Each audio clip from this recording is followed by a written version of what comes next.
like I say something more than that at the beginning, but I don't. I just say welcome to episode whatever. Spend this month thinking about it. Okay. Coming up with something really clever, but we have a pattern and it works.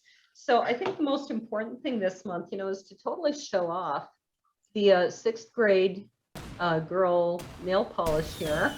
I had some fun yesterday, so that really dates when we're recording this.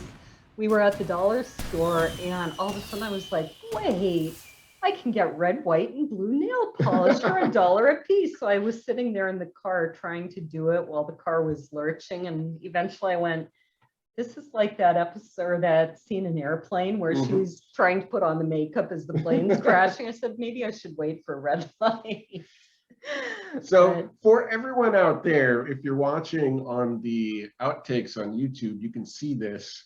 But if you're just listening out there, Laura and I are in the same room. Yes, this sitting right next to each other. 2 years. 2 years. Wow. It's crazy. It's like the olden days. Yeah, except that you're not in the room with us. Yes. Yeah, you're before the COVID. Right. The writer was in the same room, sitting right here at my dining room table, just like Laura and I are right now. And I was having a few beers.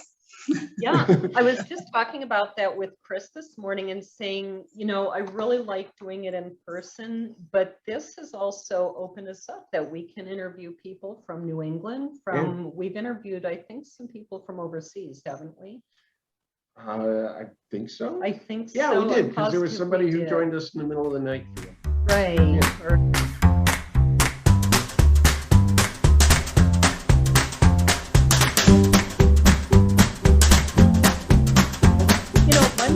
Been interesting. We went to Bayfield and we did some sailing and we had great mussels. Anyone who goes to Bayfield, Wisconsin, go to the Bayfield Inn, eat their mussels. They will not serve them on the rooftop because we ruined it for everyone. It's not on the rooftop menu, but one night we went there and we're like, we had them last night and they were so good. Will you please? And the chef was so flattered that he served us mussels. And we came back like 3 nights later. We're like, can we get mussels again? And they went, no, now everybody wants mussels on the rooftop. He won't do it. I'm like, very interesting in that I got married. So congratulations. Now a thing that I never thought I would say. So you showed off your nail polish. So I'm going to show off my wedding ring. Yeah. That my wife, Masako, made. She made our rings. They are identical. Except for size. Yep. And then so we got married and had a lovely ceremony that we tried to do to Zoom, but the audio didn't work. And then we went to Vancouver and Washington State and had a lovely week-long honeymoon. So one of the great things, so a large percent of the population in Vancouver is Asian, and Masako is Japanese. And so just there is so much great Asian food in Vancouver. So we ate all of the Asian food, and Masako was in heaven. And then we get to Seattle, and she liked the Pike Place Market better than I did, but I'm miserable in the market, and there's a brewery there, so I'm like, let's get beer because I got to get out of this. So we enjoyed some mediocre beers, and then we start looking for where we want to go to dinner, and we decided we wanted sushi because we started the honeymoon with really bad sushi in Vancouver. And we wanted good sushi, and we figured we could get that in Seattle. And so we look, and there's a restaurant right down the street. Now, I don't know if anybody is familiar with the documentary Jiro Dreams of Sushi. If you're not, you should watch it. Great movie about like sushi master in Japan. And the chef at this sushi restaurant trained under Jiro. And so it was, without question, the best sushi I've ever had. Masako said most of it was the best sushi she'd ever had, but a couple of pieces she had issues. Not so much. My accolades. I just had the thing with the tentacles, Octopus. And it was not quite what I was expecting. I was expecting the octopus balls. I know. I was trying to think what else I could call it. head? No, where they prepare the octopus in little dough balls. Oh, okay. I thought you were going to say something else, like that's not how they reproduce. Well, I was thinking it. You were trying to keep it PG. I was just waiting for We it. have a clean rating. We do. We're trying to keep Apple. I just podcasts don't or know whatever. what they're called, but they're in the little dough, and Yeah. I was expecting that, and I got just slabs of octopus where you could see where the little tentacle Yeah, with the suction tentacles, cups, and yeah. I was like, That's how it's normally served. Yeah, don't know well, where you get I octopus liked balls. it.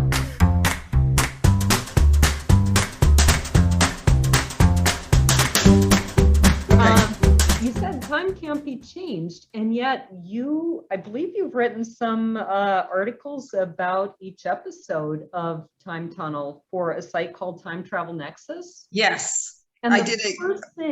the first thing I found when I went to that site today was about the Mandela effect. And that site was questioning, does the Mandela effect prove that time travel exists? What would be your response to that? I'm not quite sure what the Mandela effect is, so you'll have to. Really? The Mandela effect is one of the Fascinating. best rabbit holes I ever went down. Is it the one where everybody thinks Mandela died in jail or something like Yeah. that, or in prison? And it's because the scientists at CERN are messing with the timeline. And so, but there are remnants in certain people of the alternate timeline that they have changed. And so people have the memories, like how the Berenstain Bears is spelled. Mhm. It's a fascinating theory, and if you start looking into it, there's a whole list of things that millions of people say they remember, and yet the proof is there that it didn't happen. Right. Outtakes didn't, air quotes, happen. Right. Yeah.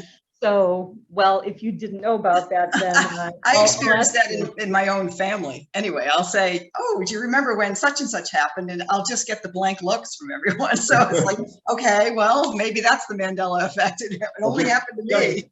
Just blame the scientists at CERN and you're good.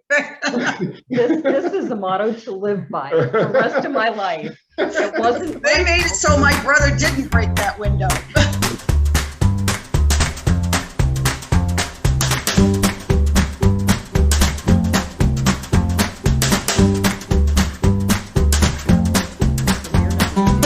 Beer number 2, sticking with the lager theme, we've got Coors Banquet, good old original Coors Banquet, a beer that I really do love. So this one is one of those scenes. You said there's a lot of beer drinking in your books, and this is one of those scenes with a lot of beer drinking. So they're in some sort of a tavern, doing a lot of drinking, and I just was thinking, what are they drinking? Okay, I'm thinking, what are you doing? You told me I'm going to hate this, and you fill it to the top. What have I done to you? Just have it.